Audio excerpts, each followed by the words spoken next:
안녕하세요. 뉴스반장입니다.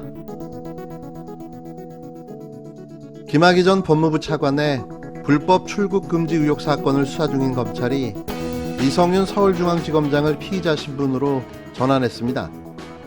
24일 검찰 등의 설명을 종합하면 수원지검 형사3부 이정섭 부장검사는 이 지검장을 참고인에서 피의자 신분으로 전환해 지난 주말에 이어 이번 주 초에 출석 요구서를 보냈는데요. 지난 18일 이 지검장에 대한 고발장이 검찰에 접수된 데 따른 조치라는 게 수사팀의 설명입니다. 수사팀은 이 지검장을 상대로 김학의 불법 출금 수사 중단 외압에 개입했는지 여부를 확인하겠다는 방침인데요. 검찰에 제출된 공익신고서에는 수원지검 안양지청이 2019년 긴급 출금 과정의 위법성을 인지하고 수사하려 했으나 대검의 압력으로 무산됐다고 되어 있습니다. 이 지검장은 당시 대검 반부패 강력부장으로 근무 중이었는데요. 앞서 수사팀은 문홍성 수원지검장과 김영근 서울북부지검 차장검사, 윤대진 사법연수원 부원장 등을 참고인으로 불러 조사를 마친 상태입니다.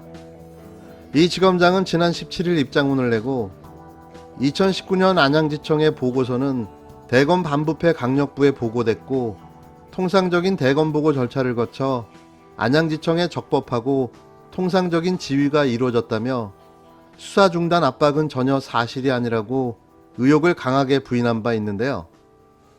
이와 관련해 김학의 전 법무부 차관 출국금지 사건 관련 수사 상황이 실시간 중계되는 것을 두고 이성윤 지검장이 강한 불만을 표시한 것으로 알려졌습니다.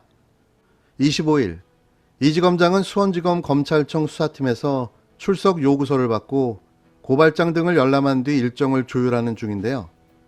이 지검장은 주변 지인들에게 출석에 불응한 게 아니라 조사 방법에 대한 의견을 교환 중인데 출석 불응으로 보도되고 있다고 불만을 토로한 것으로 알려졌습니다. 수원지검 형사3부 이정섭 부장검사는 최근까지 이 지검장에게 3차례 출석 요구를 했는데요. 이 지검장은 김 전 차관 출국금지 사건 관련 고발장이 접수돼 참고인에서 피의자 신분으로 바뀐 것으로 전해졌습니다. 고발인은 알려지지 않았는데요. 추측하건대 공익 제보자로 알려진 현직 검사로 보여집니다. 이는 검사가 검사를 고발한 아주 보기 드문 사건인 거죠. 앞서 설 연휴 이 지검장과 유선 등으로 출석 일정을 조율해오던 검찰은 지난 18일부터 이날까지 총 3차례에 걸쳐 출석 요구서를 보냈는데요. 검찰의 그간 제 식구 감싸기로 현직 검사를 보호하고 지켰던 것과는 아주 상반된 행태를 보여주고 있는 거죠. 일각에서는 강제수사 전환 가능성을 제기하고 있지만 아직 결정된 사항은 없는 것으로 알려졌는데요. 하지만 조중동과 보수 언론에서는 이성윤 지검장 구속 수사까지 언급하며 연일 이 지검장 찍어내기에 여념이 없는 겁니다. 2차 공익신고서에는 수원지검 안양지청이 2019년 김 전 차관 측의 출금 정보가 유출된 의혹을 수사하던 중 긴급 출금 조처 자체가 불법으로 이루어진 정황을 포착해 조사하려 했으나 대검찰청 반부패 강력부 압력으로 중단했다는 내용이 담긴 것으로 전해졌는데요. 당시 반부패 부장이 이 지검장이었습니다. 그러나 복수의 검찰 관계자의 말을 종합하면 이 지검장은 동부지검장 명의의 출국금지 서류에 사건 내사 번호가 다르다는 당시 수원지검 안양지청 수사팀 주장에 동부지검에 확인해보라는 얘기만 했다. 동부지검에 확인한 이후 문제가 있다면 추가로 수사를 하라는 취지라며 이른바 공익신고자 주장과는 다소 결이 다른 발언을 이어왔는데요. 이 지검장은 검찰 측 언론 중재에도 불편한 심경을 드러냈습니다.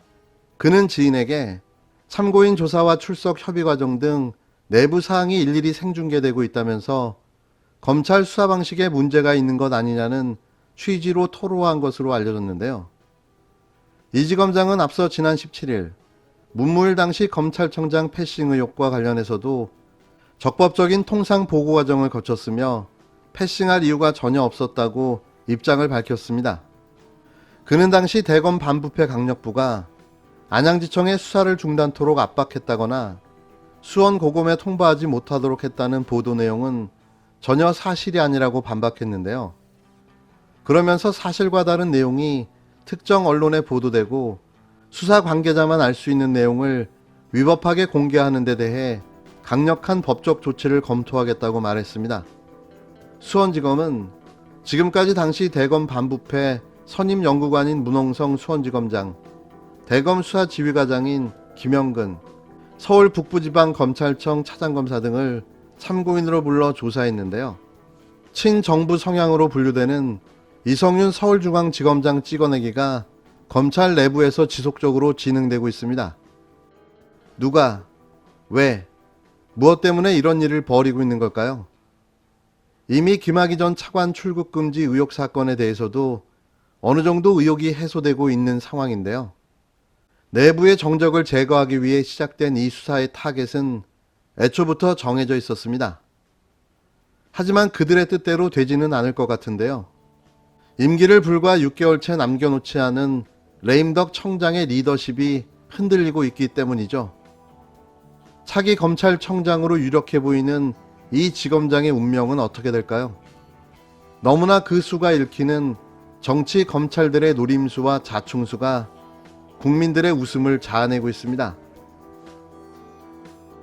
국내 코로나19 백신 접종이 26일 시작된 가운데 주호영 국힘당 원내대표는 우리나라 백신 접종은 꼴찌라며 정부와 여당을 향해 사과부터 하라고 촉구했는데요. 그러면서 국민은 나는 언제 만나를 가장 궁금해한다라며 백신 확보 물량과 백신 종류에 따른 접종 일정 등을 공개하라고 요구했습니다. 백신을 확보 못했다. 백신을 너무 많이 확보했다. 백신의 안정성을 믿을 수 없다. 대통령이 먼저 백신을 접종하라.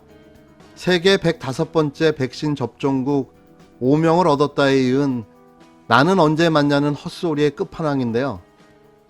올바른 정신을 가진 정당이라면 매번 입장을 바꿔가며 정부를 성토하지는 않겠죠. 이게 정상적인 정치 집단이 할 짓입니까? 이래도 난리, 저래도 난리, 뭐래도 난리. 대체 뭘 어쩌라는 겁니까?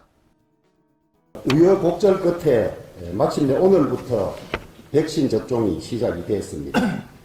세계에서는 105번째, OECD 37개 국가 중에서는 꼴찌로 백신 접종이 시작됐습니다. 아프가니스탄, 세네갈보다도 접종 개시가 이미 늦었고 이스라엘은 이미 전 국민의 84.9%가 접종률을 기록하고 있는 상태입니다. 우물쭈물하다가 백신 확보를 놓쳐 막차를 타고 이제 와서 겨우 백신 접종을 시작하게 된 데 대해서 정부와 민주당은 국민 앞에 먼저 사과부터 해야 할 것입니다.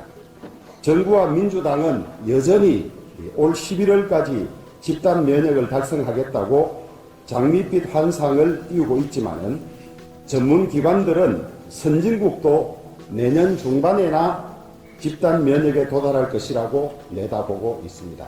우리나라의 모든 계획도 올 11월에 집단 면역이 된다는 걸 전제로 해서는 되지 아니하고 좀 더 보수적이고 객관적인 집단 면역 시기를 알아내고 거기에 맞춰야 할 것입니다. 정부 여당의 무책임한 집단 면역 호언장담이야말로 집단 면역의 가장 큰 걸림돌이 될 수 있습니다.